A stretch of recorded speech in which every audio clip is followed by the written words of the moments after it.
बच्चों, good morning. मैं Dilkhush DK sir आज आप सभी का शानदार तरीके से इस क्लास में हार्दिक स्वागत करता हूं। आशा करता हूं आप लोग एकदम मस्त अच्छे होंगे और पढ़ने के लिए तैयार मूड बना के एकदम अच्छे से आ जाइए। आज मैं आप लोगों के लिए गोलीय पृष्ठों पर प्रकाश का परावर्तन लेकर के आया हूं। इससे पहले जो हमारा पहला पार्ट था उसको मैं पढ़ा चुका हूं, प्रकाश समतल पृष्ठों पर प्रकाश का परावर्तन। अगर आप उस वीडियो को अभी तक नहीं देखे समझ लो आप मिस करते हैं, उससे चूक गए हैं आप। इसलिए तुरंत फटाफट फटाफट फटाफट जा करके पहले उस वीडियो को देख लीजिए, तब ये वाला वीडियो एकदम इत्मीनान से समझ में आएगा।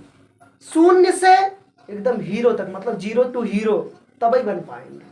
शून्य से 95, 98, 96 तभी जा पाएंगे अगर सभी वीडियो को देखे रहेंगे तब। आज हम पढ़ने वाले हैं गोलीय पृष्ठों पर प्रकाश का परावर्तन। गोलीय पृष्ठ है तो जो हमारे दर्पण देखने के लिए मिलेंगे, इसमें सबके सब गोलीय दर्पण मिलेंगे। गोलीय दर्पण के बारे में हम पिछले चैप्टर में थोड़ा सा पढ़े थे, दर्पण गोलीय दर्पण ये सब पढ़े थे। अगर नहीं देखे तो जाके लल्ला देख लीजिए, तभी समझ में आएगा, ये और मस्त मजा आ जाएगा समझने में इसको। गोलीय पृष्ठों पर प्रकाश का परावर्तन, reflection of light on circular surface. गोलीय पृष्ठों पर प्रकाश का परावर्तन। अब पहले हम जान ले गोलीय दर्पण होता क्या है। अगले वीडियो में जाने थे, फिर एक बार हम जान ले रहे हैं। पहले तो दर्पण का मतलब होता है यदि किसी पारदर्शी माध्यम के एक पृष्ठ को कलई कर दिया जाए तथा दूसरे पृष्ठ से प्रकाश का परावर्तन हो तो उसी को हम दर्पण कहते हैं। दर्पण के दो भेद थे, एक समतल दर्पण, एक गोलीय दर्पण। समतल दर्पण में ऐसा दर्पण जिसका परावर्तक पृष्ठ समतल हो उसे समतल दर्पण। अब आज गोलीय दर्पण हमें विस्तार से पढ़ना है। गोलीय दर्पण होता क्या है? गोलीय दर्पण का मतलब होता है बच्चों वह दर्पण जिसमें प्रकाश का परावर्तन गोलीय पृष्ठों से, जिसमें प्रकाश का परावर्तन गोलीय पृष्ठों से हो उसे हम गोलीय दर्पण कहते हैं। ऐसा दर्पण जिसमें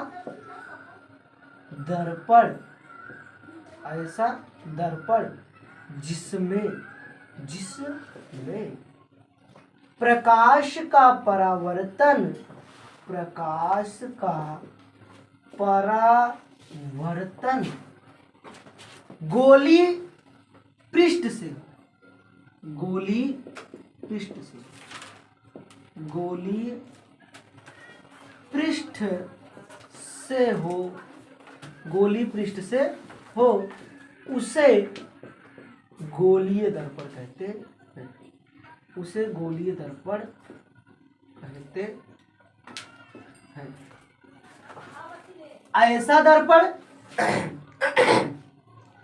ऐसा दर्पण जिसमें प्रकाश का परावर्तन गोलीय पृष्ठों से हो। कौन गोलाकार पृष्ठ रहे, कोई भी गोलाकार पृष्ठ रहे। अब अगर इसके इस तरफ पेंट कर दिया जाए, इस तरफ, तो उत्तल दर्पण उभरे हुए भाग पर, अगर ऐसे बाहर वाले भाग पर पेंट कर दिया जाए अवतल दर्पण। अब इसके गोलाकार पृष्ठ से प्रकाश का परावर्तन, चाहे इधर से हो चाहे जहां, गोलीय पृष्ठ से अगर प्रकाश का परावर्तन होगा तो वह हमारा गोलीय दर्पण कहलाएगा। ऐसा दर्पण जिसके गोलीय पृष्ठों से प्रकाश का परावर्तन हो उसे हम गोलीय दर्पण कहते हैं। अब बात कर लें, ये जो सर्कुलर मिरर होता है इसके कितने टाइप्स होते हैं। गोलीय दर्पण के प्रकार, गोलीय दर्पण के प्रकार, गोलीय दर्पण के प्रकार, ई इंपॉर्टेंट है। यहीं से हमारा समझ लो हेडिंग स्टार्ट हो, पेपर में आने वाले। गोलीय दर्पण के प्रकार। गोलीय दर्पण दो प्रकार के होते हैं। गोलीय दर्पण दो प्रकार के होते हैं। 2 टाइप्स ऑफ सर्कुलर मिरर। गोलीय दर्पण दो प्रकार के होते हैं। गोलीय दर्पण कितने प्रकार के होते हैं? कोई पूछे गोलीय दर्पण भैया कितने प्रकार के हैं, तो लल्ला विदा सोचे समझे बता देना। गोलीय दर्पण दो प्रकार के होते हैं, एक उत्तल दर्पण, एक अवतल दर्पण। उत्तल दर्पण अवतल दर्पण। हेडिंग से ही परिभाषा क्लियर कर लोगे, यहां से देखते रहना, मैं हेडिंग से क्लियर करवा दूंगा। उत्तल, उत्तल दर्पण, उत्तल दर्पण। अब उत्तल दर्पण का मतलब क्या है? उत्तल दर्पण, उत्तल, उत्तल मतलब उभरा हुआ, उत्तल कहते नहीं उत्तल है भैया, ये उत्तम प्रकृति के, उभरे हुए प्रकृति के है कि उत्तल, उत्तल का मतलब उभरा हुआ। गोली दर्पण मतलब गोलाकार भाग हो गई होगा। तो उत्तल दर्पण का मतलब होता है वह दर्पण जिसमें प्रकाश का परावर्तन उभरे हुए तल से, उत्तल उभरे हुए तल से, वह दर्पण जिसमें प्रकाश का परावर्तन उभरे हुए तल से हो तथा दबे हुए भाग पर कलई की गई हो, उसी को हम उत्तल दर्पण कहते हैं। यहां से अगर लिखना हो तो ऐसा दर्पण, ऐसा दर्पण, ऐसा दर्पण जिसके, जिसके दबे हुए भाग पर, दबे हुए भाग पर, दबे हुए भाग पर कलई की गई हो, कलई की गई हो तथा उभरे, उत्तल मतलब उभरे, याद रखना परावर्तन जो हेडिंग होगी उसी से उत्तल से होना चाहिए, तथा उभरे हुए भाग से, भाग से प्रकाश का परावर्तन, प्रकाश का परावर्तन हो, उसे हेडिंग कहते हैं, उसे उत्तल दर्पण कहते हैं, उत्तल दर्पण कहते हैं, उसे उत्तल दर्पण कहते हैं। अब तुमसे कोई पूछे उत्तल दर्पण क्या है, बताओ उत्तल दर्पण क्या है, तो बिना सोचे समझे आंखें बंद करके बता देना। वह दर्पण जिसके दबे हुए भाग पर कलई की गई हो, दबे हुए भाग पर पेंट, जो लिपाई पुताई वाला काम हो वो दबे हुए भाग पर हो। जिसे चित्र में अगर देखना हो तो ये मान लो कोई दर्पण हो गया, दर्पण तब तक नहीं होगा जब तक पेंट ना किया जाए। अब बताया गया उत्तल दर्पण में ऐसा दर्पण जिसके दबे हुए भाग पर कलई, ये उठा हुआ भाग, ये दबा, जो पेंट हमें करना है दबे हुए भाग पर करना है, दबे हुए भाग पर कलई की गई, ये देखो पेंट जो किया जा रहा है वो दबे हुए भाग पर।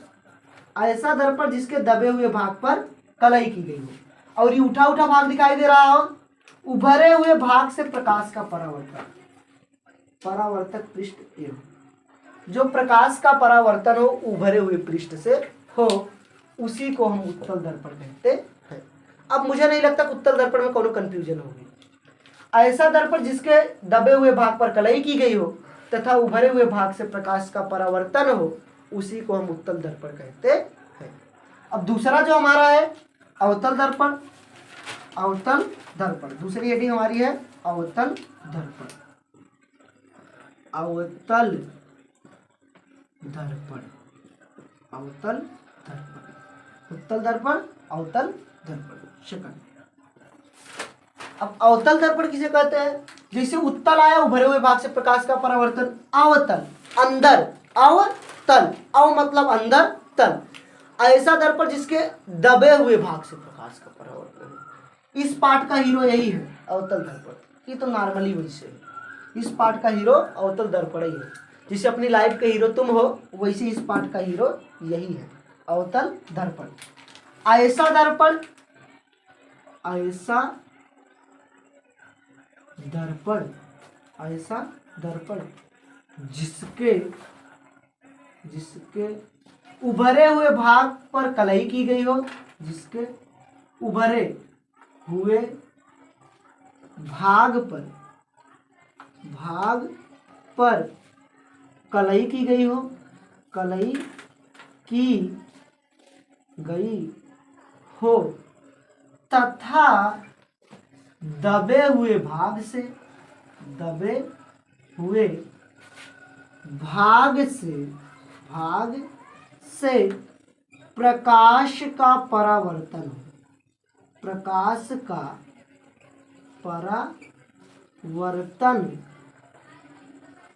हो, उससे अवतल दर्पण, अवतल दर्पण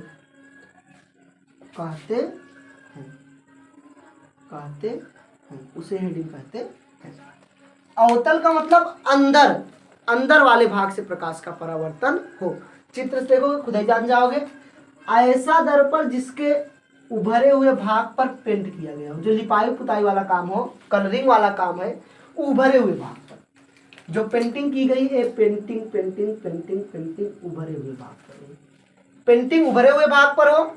और ये जो नलायक दबा हुआ भाग है, अंदर वाला भाग, ये चोर, इससे प्रकाश का परावर्तन हो। दबे हुए भाग से प्रकाश का परावर्तन, इस तरीके से उभरे हुए भाग पर कलई की गई हो, दबे हुए भाग से प्रकाश का परावर्तन हो, उसी को हम अवतल दर्पण कहते हैं। ऐसा दर्पण जिसके उभरे हुए भाग पर कलई की गई हो तथा दबे हुए भाग से प्रकाश का परावर्तन हो, उसी को हम अवतल दर्पण कहते हैं। ये हमारा दर्पण था, गोली दर्पण। गोली दर्पण मतलब ऐसा दर्पण जिसका परावर्तक पृष्ठ गोली हो, दो प्रकार के, उत्तल दर्पण, अवतल दर्पण। उत्तल मतलब उभरे हुए भाग से प्रकाश का परावर्तन हो, अवतल मतलब दबे हुए भाग से प्रकाश का परावर्तन हो। ध्यान से देख लो, ये वाला उत्तल दर्पण है, ये वाला अवतल दर्पण है। ध्यान पूर्वक इसको देख लो अच्छी तरीके से। ये अवतल, क्योंकि बार बार इस पाठ का हीरो यही अवतल है, यही चित्र बार बार बनेगा, एक बार नहीं कई बार बनेगा अवतल वाला। उत्तल वाला तो कुछ कम बार देखने को मिलेगा, लेकिन अवतल वाला अधिकांश देखने को मिले। समझ में आया? अब चलते हैं हम अगले टॉपिक पर, अगली हेडिंग पर।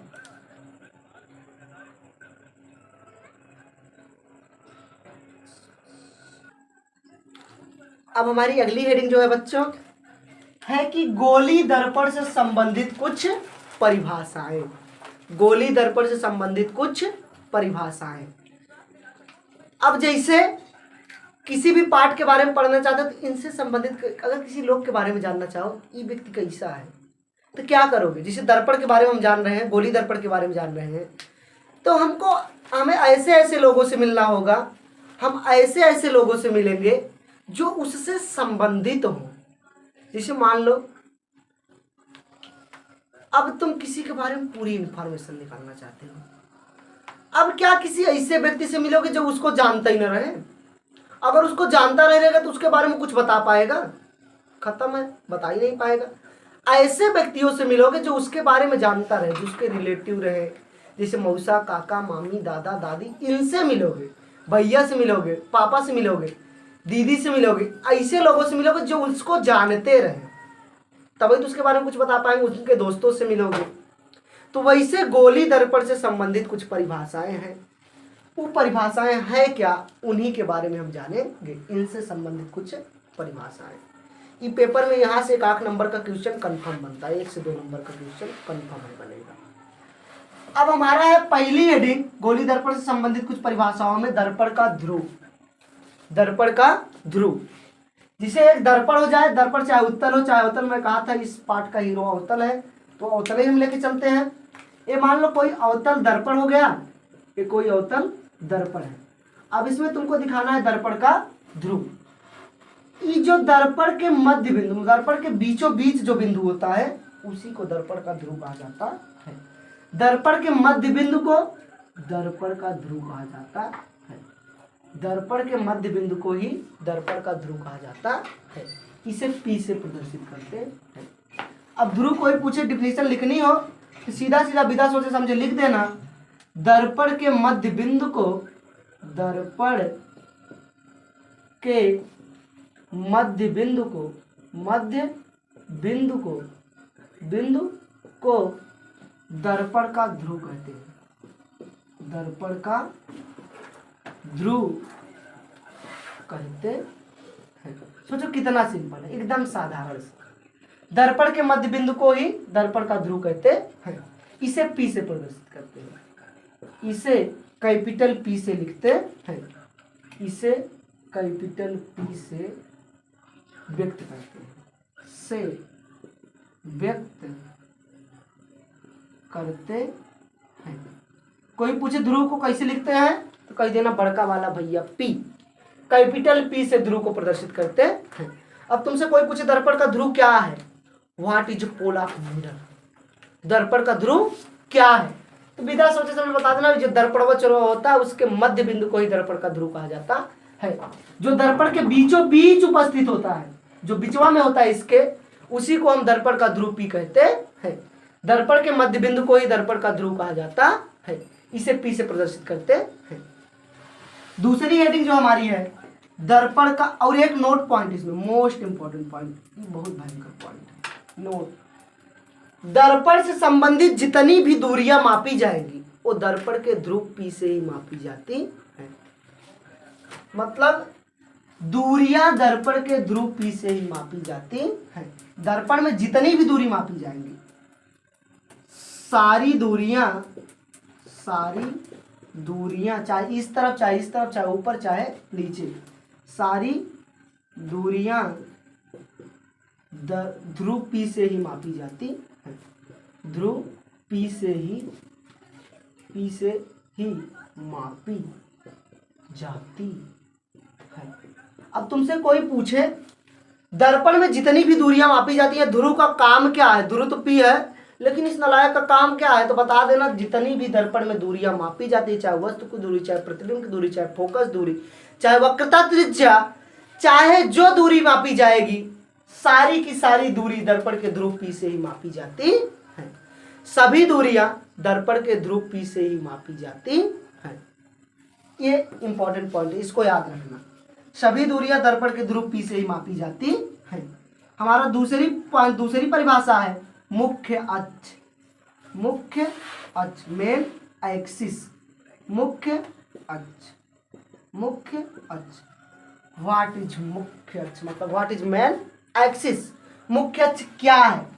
ये जो ध्रुव पी दिखाई दे रहा है, ये नालायक जो दिख रहा है, इससे जाने वाली सीधी रेखा को, दर्पण के ध्रुव से जाने वाली सीधी रेखा को मुख्य अक्ष कहा जाता है। दर्पण के ध्रुव से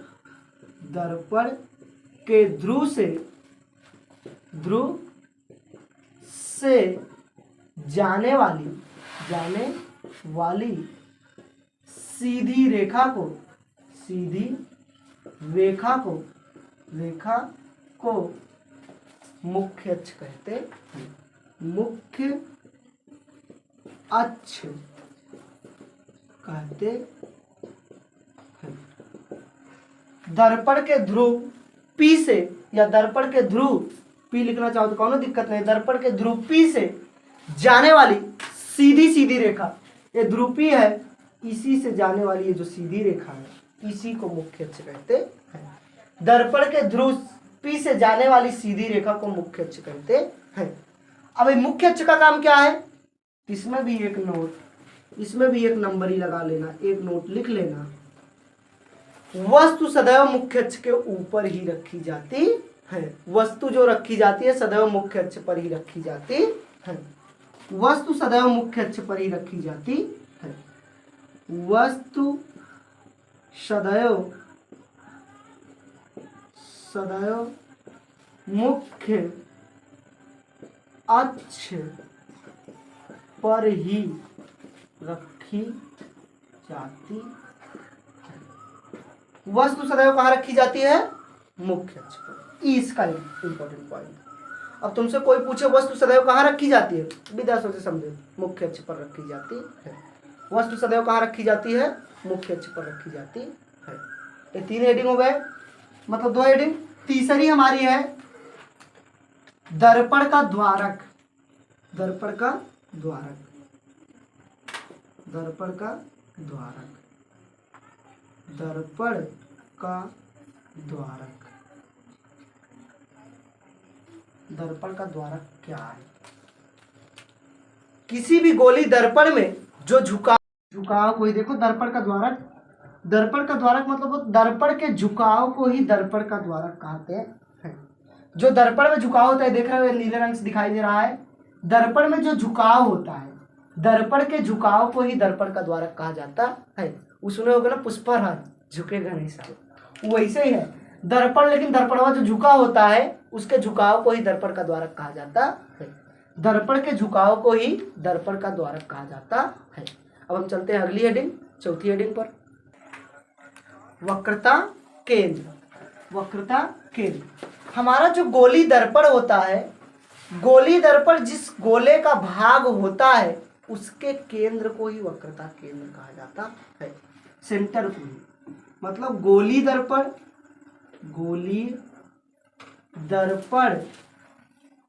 जिस गोले का भाग होता है, जिस गोले का भाग होता है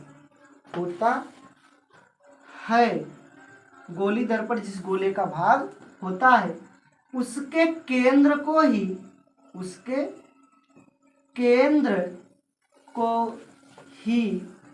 वक्रता केंद्र कहा जाता है। इसे सी से प्रदर्शित करते हैं। गोली दर्पण जिस गोले का भाग होता है, देखते हो गोली दर्पण गोलाकार भाग से बनता है, उसके केंद्र को ही वक्रता केंद्र कहा जाता है। इसे सी से प्रदर्शित करते हैं। इसे सी, कैपिटल सी से व्यक्त करते हैं या निरूपित करते हैं, प्रदर्शित करते हैं, व्यक्त करते हैं। इसे सी से प्रदर्शित करते हैं। सेंट्रल गोली दर्पण जिस गोले का भाग होता है, मतलब एक दर्पण है, मान लो वही हीरो वाला दर्पण, मतलब अवतल दर्पण, ये दर्पण हो गया। अभी किसी ना किसी गोले का भाग है, गोली दर्पण है, तो इसका जो केंद्र होगा, ये मान लो जो भाग है कुछ इस तरीके से ऐसे ऐसे ऐसे एक गोले से कटा हुआ होगा, ऐसे किसी ना किसी गोले से ऐसे मिल करके ऐसे ऐसे बना होगा। ये जिस गोले का भाग होता है, उसी के यहाँ बीचों बीच पी होगा और मुख्य अक्ष पर ही उपस्थित रहेगा।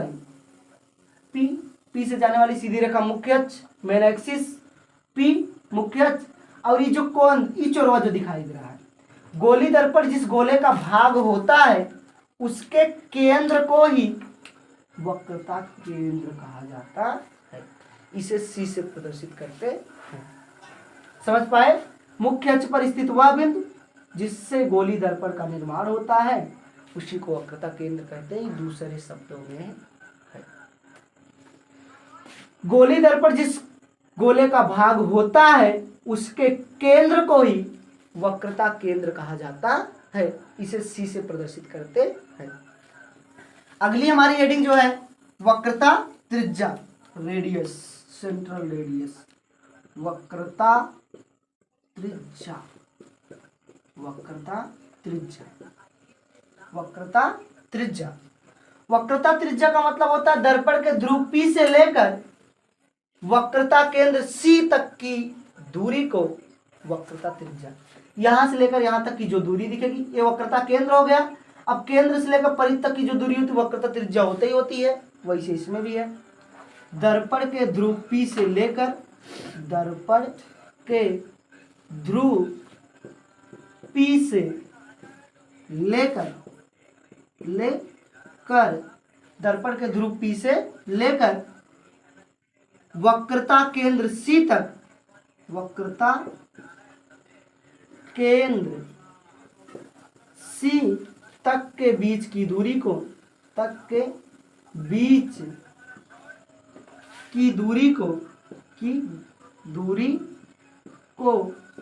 वक्रता त्रिज्या कहते हैं।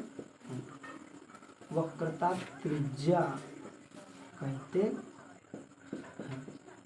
वक्रता त्रिज्या कहते हैं। दर्पण के ध्रुव P से लेकर वक्रता केंद्र C के बीच की यही जो दूरी है उसी को वक्रता त्रिज्या कहा जाता है। इसे R से प्रदर्शित करते हैं। इसे R से निरूपित करते हैं। निरूपित करते हैं। अब तुमसे कोई पूछे वक्रता त्रिज्या क्या है तो बता देना, दर्पण के ध्रुव P से लेकर वक्रता केंद्र C के बीच की दूरी को, ये जो दूरी है इसी को वक्रता त्रिज्या कहा जाता है।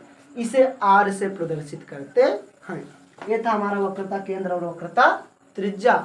अब अगली हेडिंग हमारी है मुख्य फोकस। ये बहुत इंपॉर्टेंट हेडिंग है, मुख्य फोकस। मान के चलो कि पेपर में आई हुई हेडिंग है, मुख्य फोकस पेपर में आई हुई हेडिंग है, मुख्य फोकस। चलते हैं अगली हेडिंग पर। मुख्य फोकस, मुख्य फोकस, मेन फोकस। इस पार्ट का मेन फोकस यही है। हीरो तो अवतल दर्पण, अब हीरो के अंदर जो विलन वाला काम करेगा वही है मुख्य फोकस। मुख्य फोकस का मतलब होता है मुख्य अक्ष के समांतर, किसी भी दर्पण, कोई भी दर्पण रहे, किसी भी दर्पण में मुख्य अक्ष के समांतर आने वाली प्रकाश की किरणें। कोई भी दर्पण, चाहे उत्तल दर्पण, ये देखो अवतल दर्पण हो गया, ये अवतल दर्पण, और दूसरा ये उत्तल दर्पण। दोनों दर्पण भी दिखा रहे हैं, उत्तल अवतल दोनों। ये दोनों हमारे दर्पण हो गए। अब पता है इसके बीचों बीच जो होगा ध्रुव P होगा, बीचों बीच ध्रुव P, ध्रुव P, ध्रुव P से होकर के मेन एक्सिस यम एक्स, मेन एक्सिस यम एक्स, ये मुख्य अक्ष जाएगा यम एक्स। अब वस्तु जो रखी जाएगी, अब जो हमारा मुख्य फोकस है, मुख्य फोकस का मतलब होता है मुख्य अक्ष के समांतर आने वाली प्रकाश की किरणें। ये मुख्य अक्ष के समांतर आई प्रकाश की किरण, आई दर्पण से टकराने के पश्चात, इधर भी आ सकती है मुख्य अक्ष के समांतर, ये आई, ये आई, नीचे से भी आ सकती है, इधर मुख्य अक्ष के समांतर आने वाली प्रकाश की किरणें, मुख्य अक्ष के समांतर आने वाली प्रकाश की किरणें दर्पण से टकराने के पश्चात, दर्पण से टकराने के पश्चात जिस बिंदु पर मिलती है, जिस बिंदु पर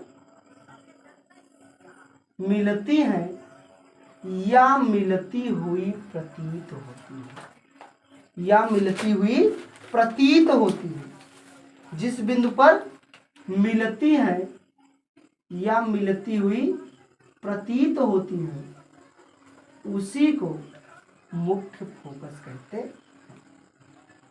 मतलब मुख्य अक्ष के समांतर आने वाली प्रकाश की किरणें दर्पण से परावर्तन के पश्चात जिस बिंदु पर मिलती हैं या मिलती हुई प्रतीत होती हैं, या मिलती हुई प्रतीत होती हैं। ये देखो, अगर इनको पीछे बढ़ा दिया जाए, इन किरणों को ऐसे, नलायकों को, इन चोरों को पीछे धीरे से लेके जाया जाए, ये तो मिल गई है, ये दिख रही है साफ साफ एकदम यहाँ पे मिली हुई है, इसका फोकस होगा।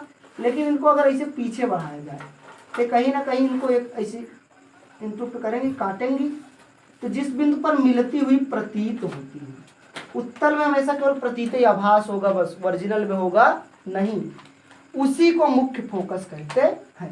मुख्य फोकस को यफ से प्रदर्शित करते हैं, कैपिटल वाला यफ, बड़का वाला यफ। अब समझ पाए मुख्य फोकस का मतलब क्या है? एकदम सिंपल सा है। मुख्य अक्ष के समांतर आने वाली प्रकाश की किरणें, मुख्य अक्ष के समांतर चाहे इसमें दोनों में आ सकती हैं। मुख्य अक्ष के समांतर आने वाली प्रकाश की किरणें दर्पण से परावर्तन के पश्चात जिस बिंदु पर मिलती हैं या मिलती हुई प्रतीत होती हैं, मिलती हुई प्रतीत होती हैं, उसी को हम कहते हैं दर्पण का मुख्य फोकस या मुख्य फोकस कहते हैं, मेन फोकस। अगर लिखना चाहे तो हम लिख सकते हैं मुख्य अक्ष के समांतर आने वाली प्रकाश की किरणें मुख्य अक्ष के समांतर आने वाली प्रकाश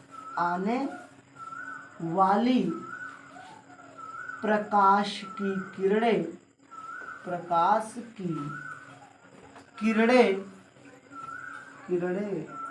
दर्पण से परावर्तन के पश्चात, दर्पण से परावर्तन के पश्चात मतलब बाद, पश्चात जिस बिंदु पर मिलती है, ये मिलने वास्तव में मिली हुई है, जिस बिंदु पर बिंदु पर मिलती हैं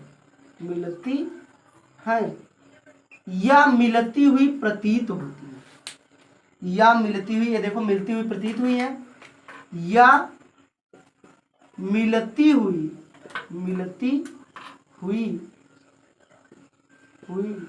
प्रतीत होती हैं, उस बिंदु को मुख्य फोकस कहा जाता है। होती हैं, उस बिंदु को मुख्य फोकस कहा जाता है या उसे मुख्य फोकस कहते हैं, उसे हेडिंग कहते हैं, उसे मुख्य फोकस, मेन फोकस कहते हैं, उस बिंदु को मुख्य फोकस कहते हैं। इतना सिंपल सा है।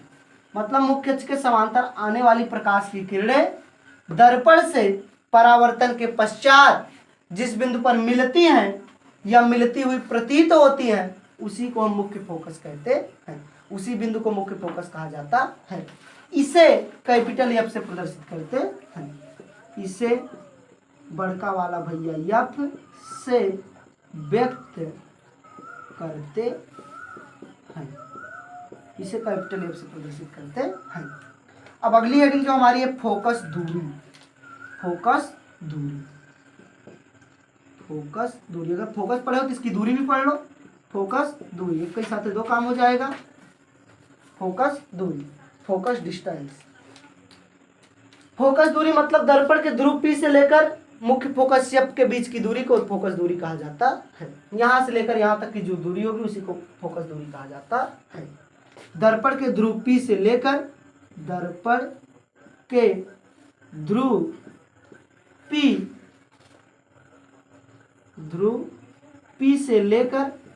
P से लेकर मुख्य फोकस एफ के बीच की दूरी को मुख्य फोकस एफ के बीच की दूरी को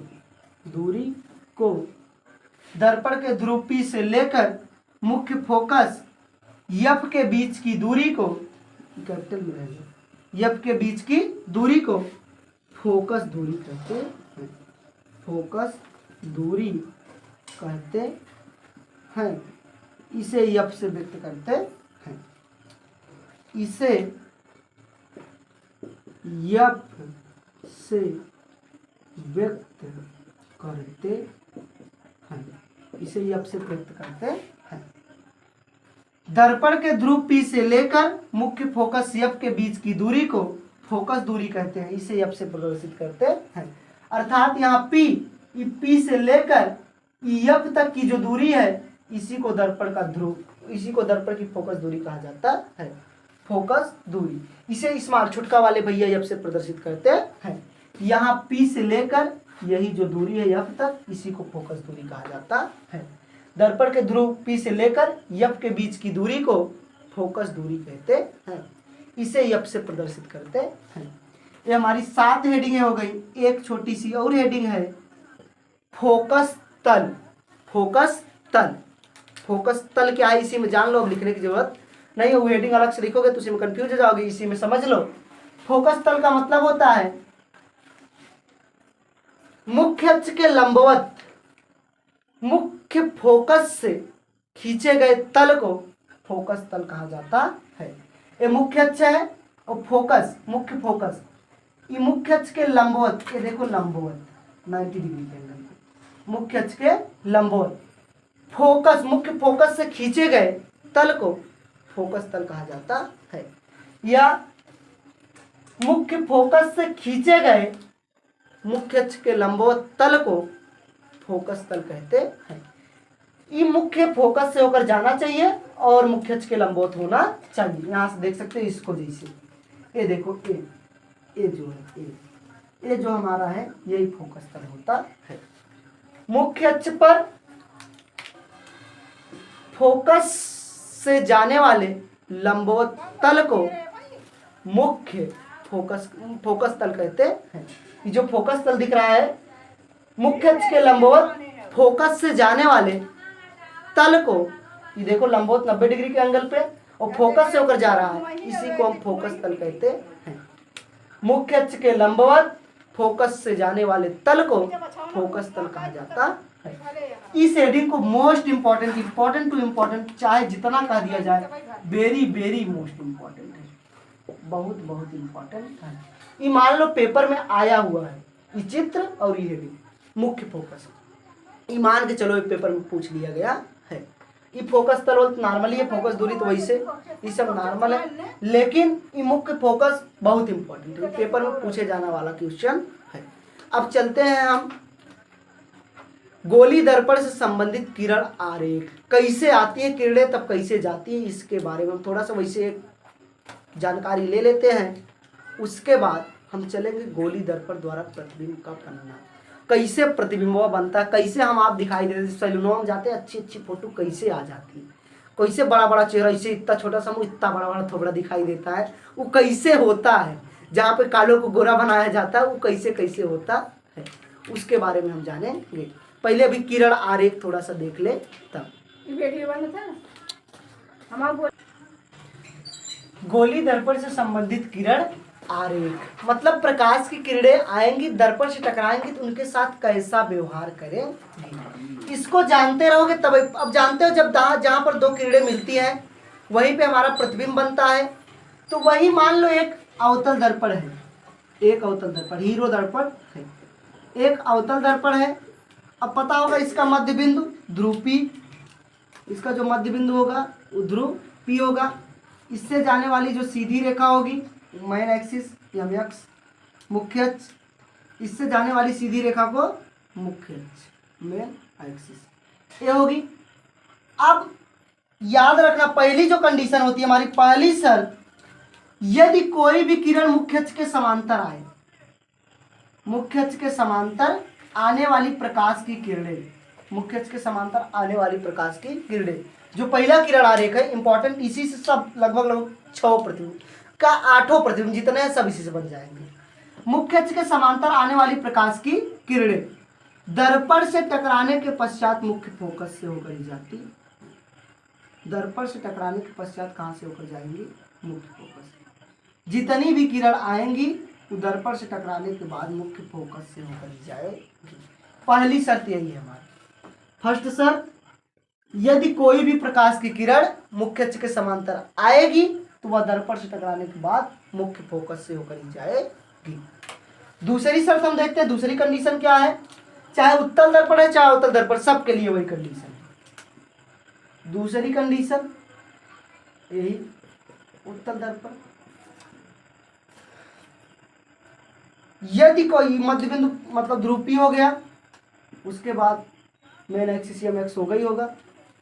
यदि कोई किरण, मान लो F है मुख्य फोकस से F, यदि कोई प्रकाश की किरण मुख्य फोकस से आए और दर्पण से टकराए, मुख्य फोकस से आने के बाद दर्पण से टकराए तो वह किरण दर्पण से टकराने के पश्चात जैसे दर्पण में टकराएगी मुख्य अक्ष के समांतर हो जाए, ये हमारी दूसरी कंडीशन है। यदि कोई प्रकाश की किरण मुख्य फोकस से आती हुई मतलब आए तो वह दर्पण से टकराने के बाद मुख्य अक्ष के समांतर हो जाए, ये हमारी सेकंड कंडीशन है।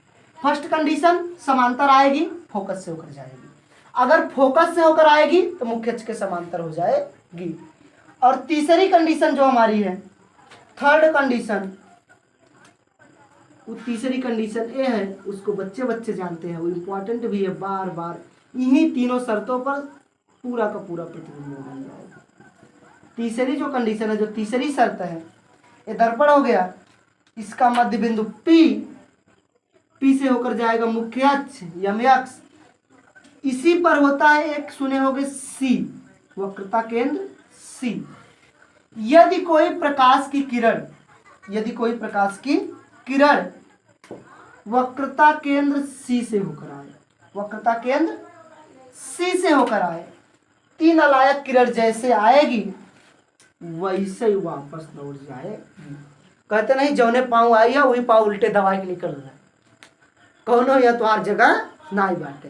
तो वैसे ही किरण के लिए वही है, एक अगर कोई प्रकाश की किरण प्रकाशिक केंद्र मतलब वक्रता केंद्र C से होकर आएगी, वक्रता केंद्र C से होकर आएगी, तो जैसे आए भैया ऐसे ही आए वे दर्पण से टकराने के पश्चात वैसे निकल जाएगी।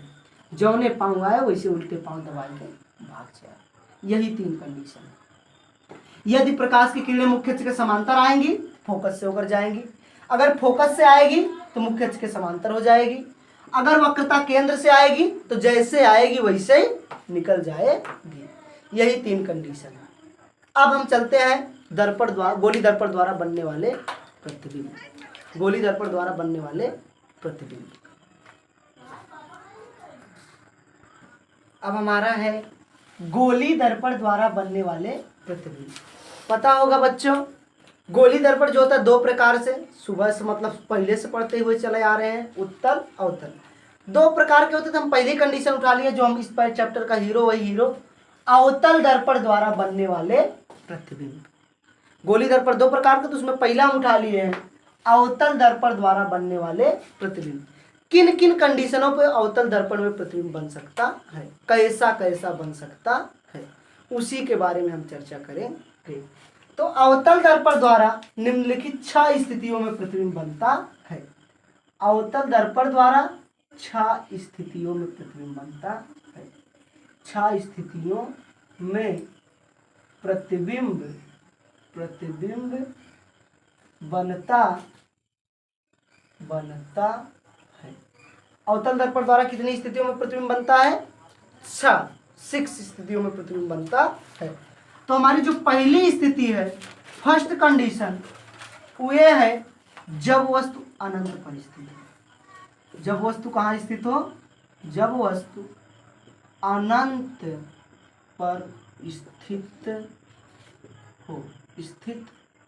हो। जब वस्तु कहाँ स्थित हो? अनंत पर स्थित हो। अनंतवत जानते ही होगे, जैसे सूर्य भगवान है, सूर्य भगवान देखे हो कि नहीं? वो कहाँ है पता नहीं, अनंत पे है। चंद्रदेव है, अब इस समय संसाधन उपस्थित है, पता चल जाएगा इनकी दूरी इतनी है, लेकिन फिर भी वो हमारे लिए अनंत ही पे है। जब वस्तु कहाँ स्थित हो? अनंत। दर्पण के लिए अनंत वही होता है, मुख्य अक्ष के बाहर का जो भाग होता है उसी को हम अनंत कह देते हैं। अब पता होगा अवतल दर्पण जो बनता है ऐसा बनता है, ये हमारा अवतल दर्पण है। अवतल दर्पण। अब दर्पण के मध्य बिंदु को ध्रुव P कहते हैं। दर्पण के जो बीचों बीच होता है उसे ध्रुव P से सीधी रेखा जो जाती है उसे मुख्य अक्ष, मेन एक्सिस, यम यक्स। यही कहीं यफ होता है मुख्य फोकस और सी होता है। अब दर्पण, अब पता होगा अनंत मतलब मुख्य अक्ष के बाहर कहीं पर भी वस्तु स्थित हो सकती है, इधर इधर कहीं पर भी वस्तु स्थित हो सकती है। तो अनंत पर जब वस्तु स्थित रहेगी तो कहीं पर भी, कहीं से ऐसे प्रकाश आएगा, ऐसे प्रकाश आएगा।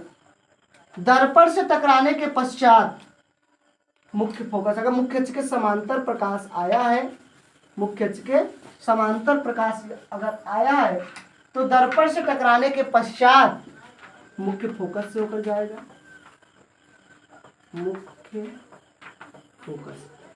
अब पता होगा जहां पर 2 किरणें एक दूसरे को कट करती हैं, इंटरप्ट करती हैं, वहीं पर तो प्रतिबिंब बनता है। यही नालायक, यहीं पे तो काटी है, यहीं पे हमारा क्या बन जाएगा?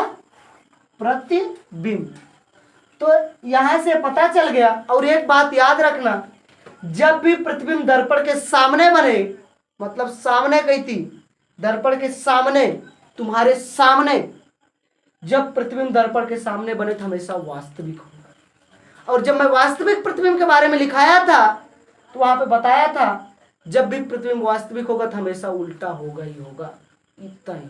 वास्तविक के साथ उल्टा और आभासी के साथ सीधा, डाल डाल पात पात, याद होगा अगर अगला वीडियो देखे होगे तो जब भी दर्पण के सामने प्रतिबिंब बनेगा वास्तविक बनेगा।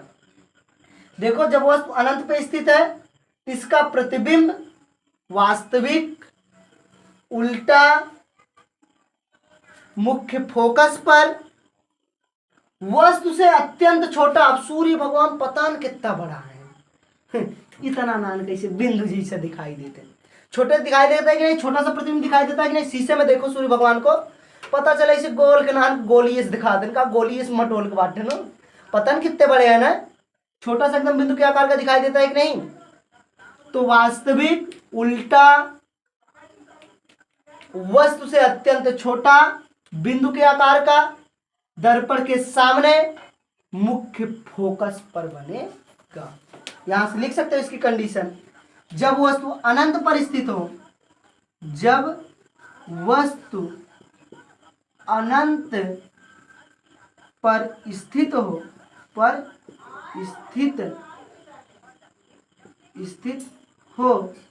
तो उसका प्रतिबिंब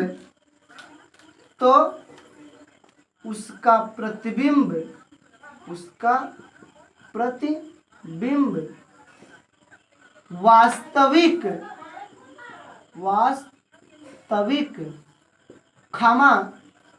वास्तविक के साथ ही उल्टा, इसे पूछे में बाधे रहा था। वास्तविक को तो उल्टा, सीधा बताए आभासी। वास्तविक उल्टा वस्तु से अत्यंत छोटा, वस्तु से अत्यंत छोटा अर्थात बिंदु के आकार का दर्पण के सामने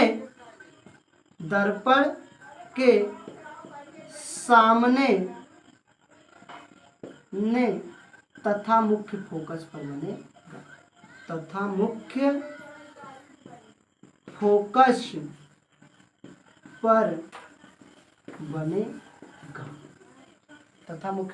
बनेगा। चित्र को ध्यान से देख लो, चित्र से लिखना होगा। ये पहली कंडीशन हमारी है, जब वस्तु अनंत पर स्थित हो। जब वस्तु अनंत पर स्थित होगी तो उसका प्रतिबिंब वास्तविक, अगर सामने है तो वास्तविक होगा ही होगा, जाहिर सी बात है। वास्तविक उल्टा वस्तु से अत्यंत छोटा बिंदु के आकार का दर्पण के सामने मुख्य फोकस, ई याद रखना, अनंत पे होगा तो फोकस पे बनेगा, मुख्य फोकस पर बनेगा। ये हमारी पहली कंडीशन थी, फर्स्ट शर्त, पहली कंडीशन। अब चलते हैं हम दूसरी कंडीशन पर। जब वस्तु अनंत तथा वक्रता केंद्र के बीच स्थित हो। पहली कंडीशन पढ़े हम, जब वस्तु अनंत पर स्थित हो। सेकंड कंडीशन है जब वस्तु अनंत तथा वक्रता केंद्र सी के बीच, जब वस्तु अनंत तथा वक्रता केंद्र के बीच स्थित हो। देखो अब ये दर्पण हो गया, अवतल दर्पण हमारा। अवतल दर्पण, इसके मध्य बिंदु को, दर्पण का ध्रुव P यहाँ पे होता है, इसी मध्य बिंदु से होकर हमारा मेन एक्सिस मुख्य अक्ष जाता है। अब यहाँ पर होगा मुख्य फोकस F, यहाँ पर होगा C, ऐसे ही होते हैं।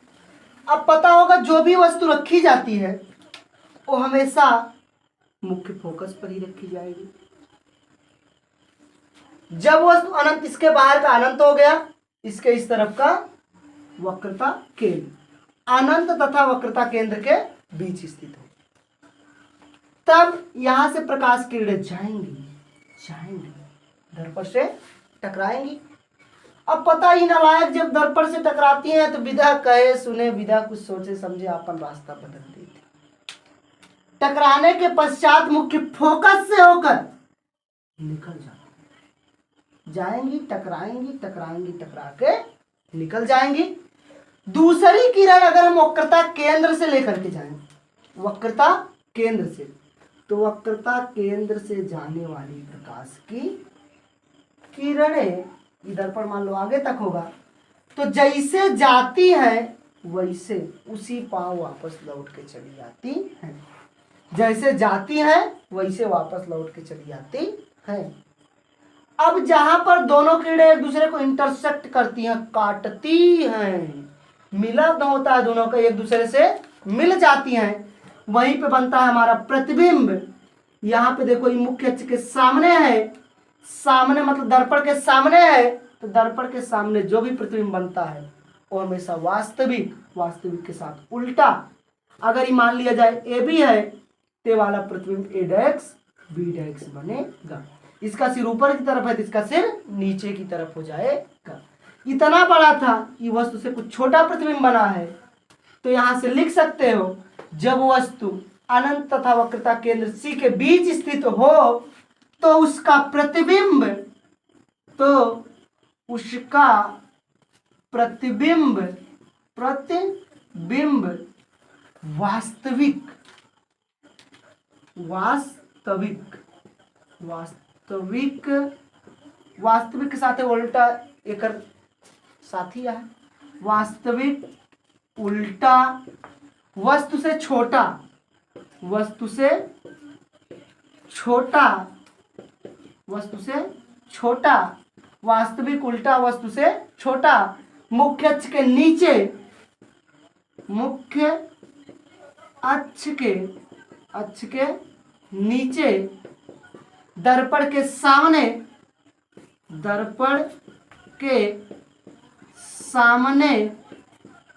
तथा मुख्य फोकस और वक्रता केंद्र के बीच बनेगा तथा मुख्य फोकस और वक्रता केंद्र के बीच बनेगा। इतना सिंपल सा है।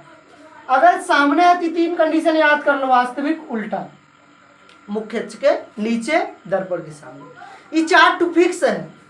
बाकी ये छोटा बड़ा हो सकता है, कभी छोटा बनेगा कभी बड़ा बनेगा कभी बराबर बनेगा। और एक कहाँ बनेगा, मुख्य फोकस वक्रता केंद्र के बीच जैसे है, कभी वक्रता केंद्र पर कभी फोकस पर कभी इससे भी बाहर, ऐसे ई कंडीशनें बदल सकती हैं। लेकिन ये नहीं बदलेगा कि वास्तविक है उल्टा है, मुख्य अक्ष के नीचे है और दर्पण के सामने है। ई है जब वस्तु अनंत तथा वक्रता केंद्र के बीच स्थित हो। अब हम चलते हैं तीसरे पर, जब वस्तु हमारी इसी वक्रता केंद्र पर स्थित हो। जब वस्तु कहाँ स्थित हो, वक्रता केंद्र पर स्थित हो, तो उसका प्रतिबिंब कैसा बनेगा उसके बारे में अब हम जानेंगे। पहले जब वस्तु वक्रता केंद्र पर स्थित हो, दर्पण वही रहेगा हमारा, ये हुआ हमारा दर्पण। अब दर्पण के बीचों बीच पता होगा उसका ध्रुव P, ध्रुव P से जाने वाली सीधी रेखा मुख्य अक्ष। अब पता होगा इसी मुख्य अक्ष पर हमारा F होगा, इसी मुख्य अक्ष पर हमारा C होगा। नियमों को याद रखना, आपकी बार नियमों को उथल पुथल इसी में करना है। अब मान लो कौन वस्तु AB C पर स्थित है, एक वस्तु AB है जो वक्रता केंद्र C पर स्थित है। तो यहाँ से प्रकाश की चलने वाली सीधी प्रकाश की किरणें, मुख्य अक्ष के समांतर जाने वाली प्रकाश की किरणें दर्पण से टकराने के पश्चात मुख्य फोकस से होकर जाएंगी। दर्पण से टकराने के पश्चात मुख्य फोकस से होकर जाएंगी। अगर कोई प्रकाश की किरण मुख्य फोकस से होकर जाए तो वह प्रकाश की किरण दर्पण से टकराने के पश्चात मुख्य अक्ष के समांतर हो जाती है। कैसी हो जाती है, मुख्य अक्ष के समांतर। यदि कोई किरण मुख्य फोकस से जाए तो वह दर्पण से टकराने के पश्चात, दर्पण से टकराने के पश्चात मुख्य अक्ष के समांतर हो जाती है। जब समांतर होगी तो लगभग इसी पर कट करेगी, जहां पर एक वस्तु स्थित रहेगी वहीं पर इसको कट करेगी। जब पिट्टी से खींचोगे तुम लोग एकदम बराबर आएगा, जितना बड़ा रहेगा उतना ही बड़ा बनेगा, जितना बड़ा रहेगा उतना ही बड़ा बनेगा। तो यहां से लिख सकते हो, जब वस्तु वक्रता केंद्र पर स्थित हो तो उसका प्रतिबिंब सामने है तो वास्तविक होगा ही होगा।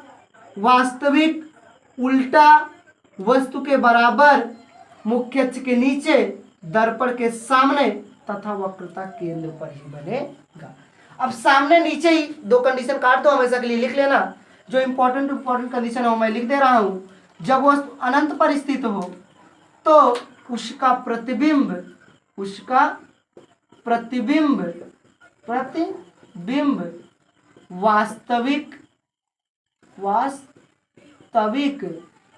वास्तविक के साथ खामा उल्टा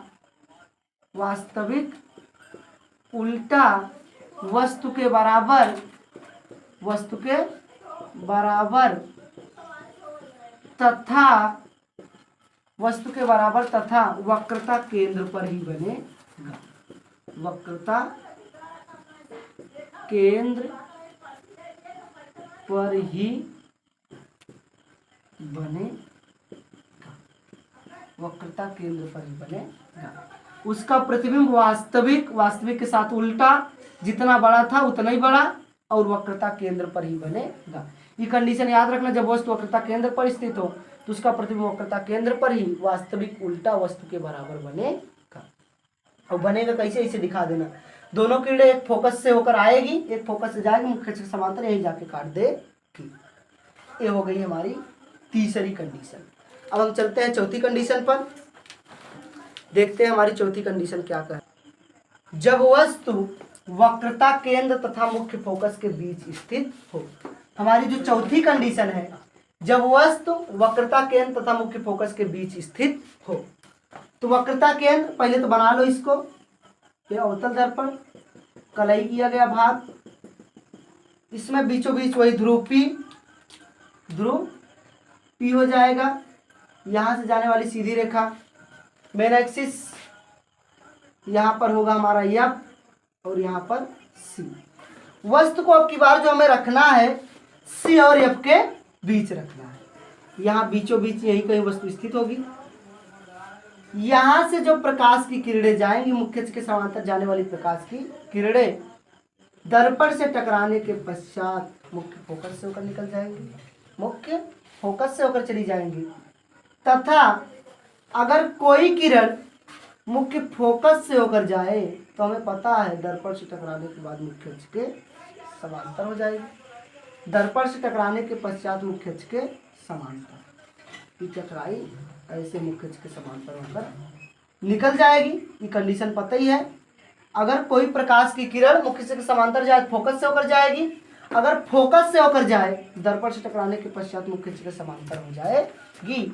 जहां पर ये दोनों एक दूसरे को कट करेंगी वहीं पर वस्तु का प्रतिबिंब बनेगा। अगर मान लो ये वस्तु ए बी है तो इसका प्रतिबिंब ए डायरेक्स बी डायरेक्स बनेगा। ध्यान से देखा जाए तो देखोगे कि वस्तु इतनी बड़ी थी, प्रतिबिंब वो इतना बड़ा हो। वस्तु से बड़ा हुआ तो यहाँ से लिखोगे सामने ये वास्तविक होगा ही होगा। जब वस्तु वक्रता केंद्र तथा मुख्य फोकस के बीच स्थित हो तो उसका प्रतिबिंब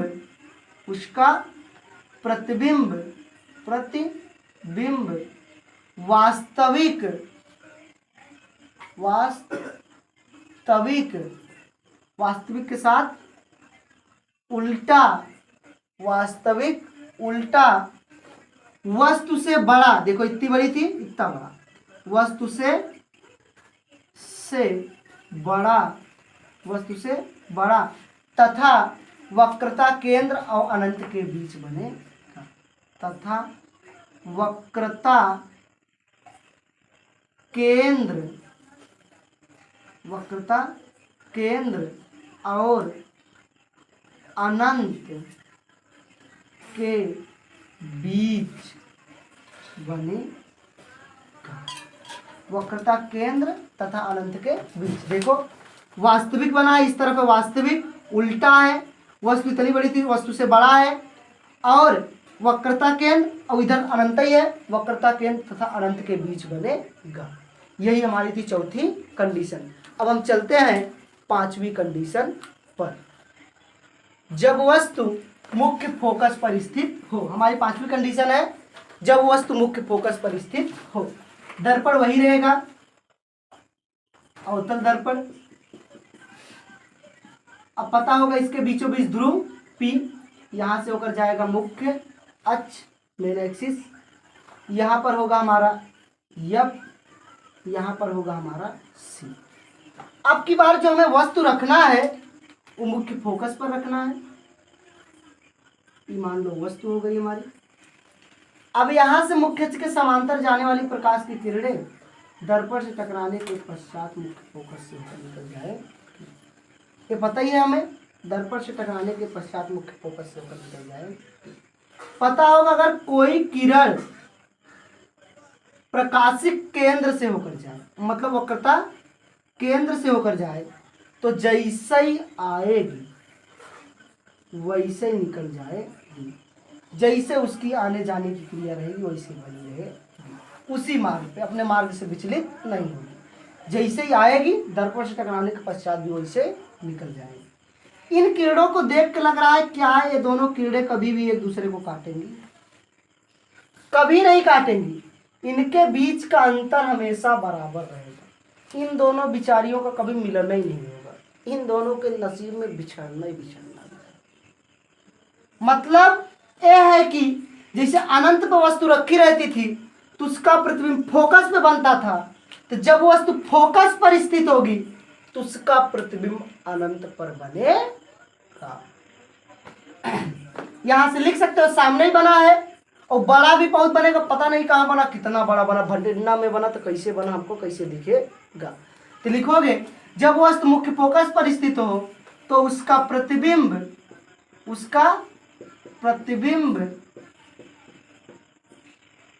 वास्तविक उल्टा वस्तु से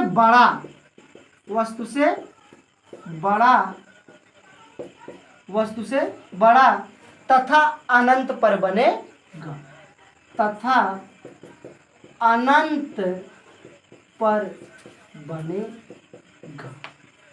वस्तु से बड़ा तथा अनंत पर बनेगा।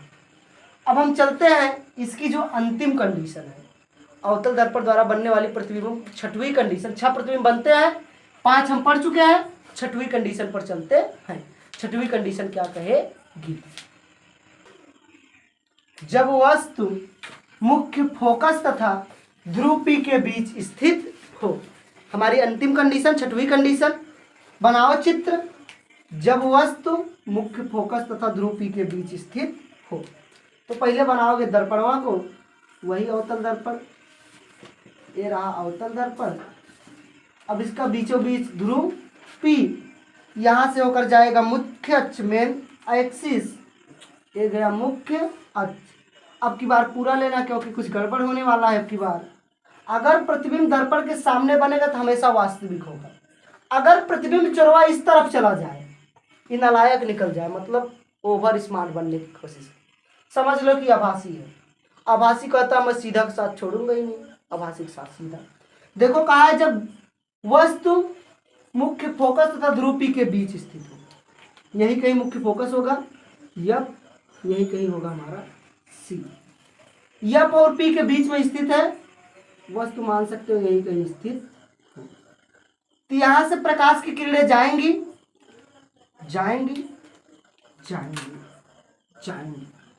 दर्पण से टकराने के पश्चात मुख्य फोकस से होकर एक निकल जाएगी।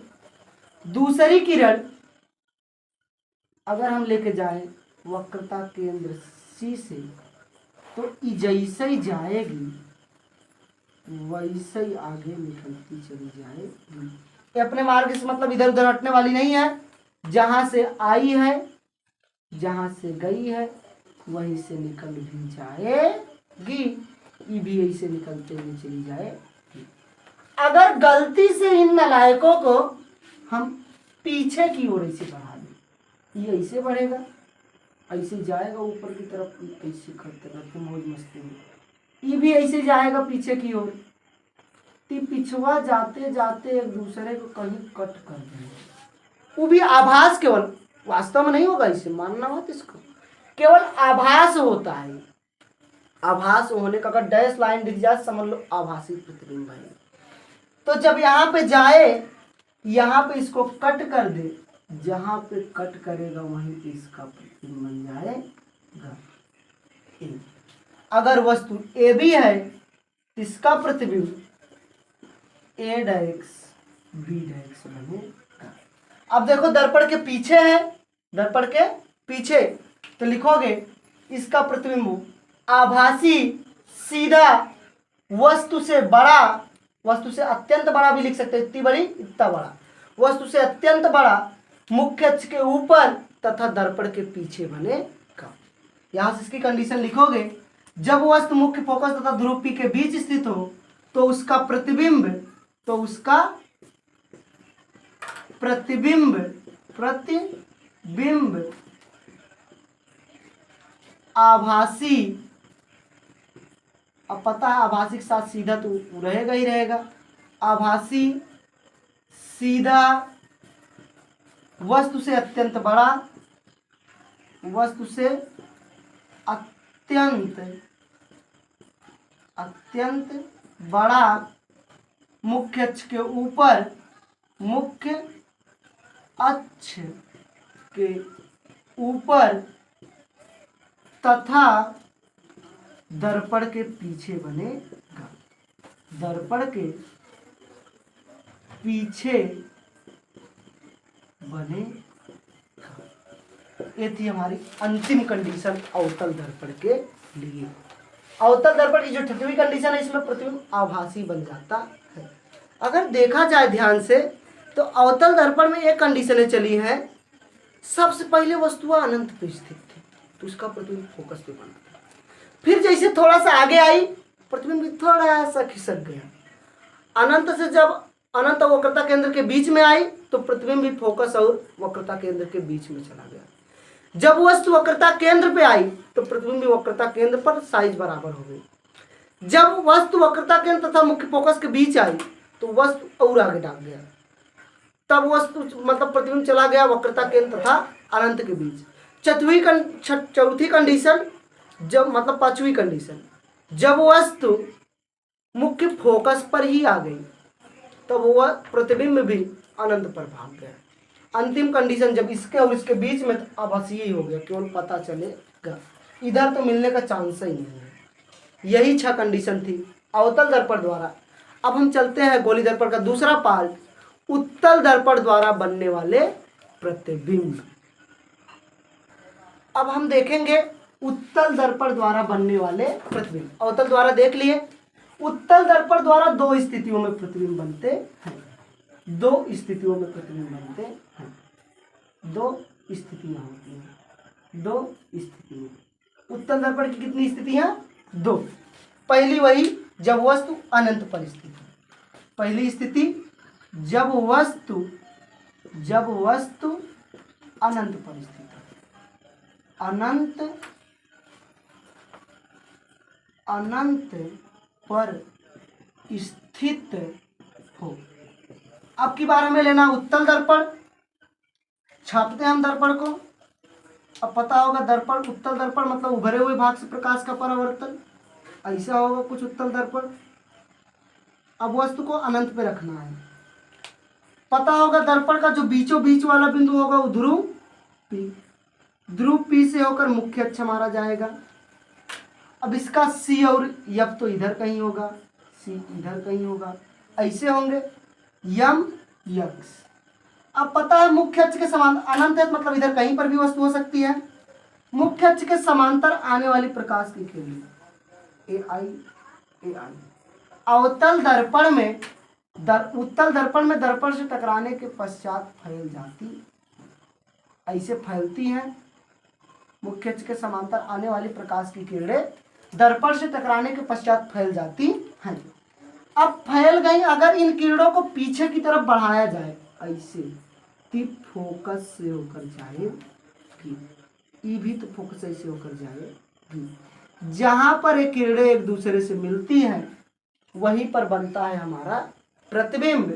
तो ध्यान से देखा जाए तो ये बना प्रतिबिंब जो है, देखोगे तो दर्पण के पीछे है, आभासी होगा, वस्तु से अत्यंत छोटा होगा, वस्तु से अत्यंत छोटा, आभासी के साथ सीधा बिंदु के आकार का, मुख्य फोकस पर बनेगा। यहां से लिख सकते हो जब वस्तु अनंत पर स्थित हो तो उसका प्रतिबिंब,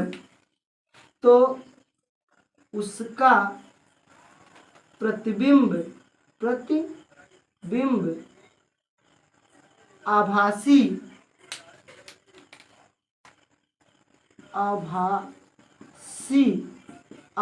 के साथ सीधा, ये देखो एकदम बिंदु का आकार, पता नहीं कितनी बड़ी थी, छोटा, वस्तु से छोटा अर्थात बिंदु के आकार का, लिख सकते हो तुम लोग, वस्तु से छोटा, दर्पण के पीछे दर्पण के पीछे, अगर पीछे बना है तब आभासी होगा, पीछे तथा मुख्य फोकस पर बनेगा, तथा मुख्य फोकस पर बनेगा। यह है हमारी पहली कंडीशन, जब वस्तु अनंत पर स्थित हो। उत्तल दर्पण की पहली कंडीशन। और दूसरी कंडीशन जो है हमारी, सेकंड कंडीशन इसके लिए वो ये है, जब वस्तु, इसमें दुई है इसलिए दोनों साथ ही देख लो, जब वस्तु अनंत तथा ध्रुपी के बीच स्थित हो, अनंत तथा ध्रुपी के बीच स्थित हो। दर्पण वही रहेगा हमारा, उत्तल दर्पण पेंट किया गया, अनंत तथा ध्रुपी के बीच है, बीचों बीच यहाँ पे मिलेगा ध्रुव। यहाँ से जाने वाली सीधी रेखा हमारी मेन एक्सिस मुख्य अक्ष होगी, ये मुख्य अक्ष यम एक्स, यहाँ पर होगा हमारा फोकस यप। अब मुख्य अक्ष मतलब अनंत तथा ध्रुपी के बीच कहीं पर भी, यहाँ कहीं पर भी ऐसे वस्तु स्थित हो सकती है, ये स्थित होगी। और आगे यहीं कहीं सी भी होगा, इसके आगे यहीं कहीं सी होगा। अब इस मुख्य अक्ष के समांतर जाने वाली प्रकाश की किरणें दर्पण से टकराने के पश्चात और उत्तल दर्पण है फैलेंगी। अब दूसरी किरण अगर मान लो वक्रता केंद्र से होके जाए, तो वक्रता केंद्र से जाने वाली किरणें अपने मार्ग से विचलित नहीं होती, जैसे जाएगी वैसे निकल जाएगी। अगर इसको भी, इस नलायक को भी पीछे की तरफ बढ़ाया जाए तो फोकस से होकर जाएगी ऐसे, तो यही कहीं एक दूसरे को कट करेंगी, जहां कट करेंगी वहीं उसका प्रतिबिंब बन जाएगा। ए बी, इधर ए डायरेक्स बी डायरेक्स, ये दो स्थितियां हो गई। देखो अवतल दर्पण में जितनी भी स्थितियां बनी, प्रतिबिंब नन्हा मुन्ना सा बना, एकदम छोटा सा प्रतिबिंब। तो दूसरी कंडीशन, जब वस्तु अनंत तथा ध्रुपी के बीच स्थित हो तो उसका प्रतिबिंब लिखोगे तो उसका, इसके लिए उसका प्रतिबिंब आभासी भी होगा क्योंकि पीछे है, आभासी के साथ सीधा तो रहेगा ही रहेगा, सीधा वस्तु से छोटा, ये भी बहुत छोटा है, वस्तु से छोटा मुख्य अक्ष के ऊपर, दर्पण के सामने, मतलब दर्पण के पीछे, सामने नहीं, दर्पण के पीछे तथा मुख्य फोकस तथा ध्रुपी के बीच बनेगा, तथा मुख्य फोकस और ध्रुपी के मध्य बनेगा। और याद रखना, अवतल दर्पण एक ऐसा दर्पण है जिसमें प्रतिबिंब जो भी बनता है हमेशा वस्तु से छोटा ही बनता है, इसीलिए इसका उपयोग साइड ग्लास के रूप में किया जाता है। यही थे हमारे प्रतिबिंब, गोली दर्पण द्वारा बनने वाले प्रतिबिंब। अवतल द्वारा 6 कंडीशन, 6 बेहतरीन तरीके से बताई गई। उत्तल द्वारा 2 कंडीशन, एक जब वस्तु अनंत पर स्थित हो फोकस पे बनेगा, जब वस्तु अनंत तथा ध्रुपी के बीच स्थित हो तो इसका प्रतिबिंब फोकस तथा ध्रुपी के बीच बनेगा और हमेशा आभासी बनेगा, आभासी के साथ सीधा बनेगा और वस्तु से अत्यंत छोटा मुख्य अक्ष के ऊपर दर्पण के पीछे बनेगा। यही 2 कंडीशन हमारी थी। आज के वीडियो को हम यहीं पर स्टॉप करते हैं, यहीं पर रोक देते हैं। अगले वीडियो में हम मिलेंगे, इसी का दूसरा पार्ट। ये चैप्टर यहाँ पे पूरा नहीं हुआ, केवल एक पार्ट है। अब जब मिलेंगे डेरिवेशन वाला पार्ट होगा, गोली दर्पण के लिए चिन्ह परिपाटी, आर और एफ में संबंध, यूबीएफ में संबंध और एक रेखी आवर्धन तथा दर्पण का उपयोग। 4-5 हेडिंगें जो बची हैं, उन हेडिंगों के साथ मैं आप लोगों से मिलूंगा अगले वीडियो में। तब तक के लिए चलते हैं दोस्तों, मिलेंगे अगले वीडियो में। ओके।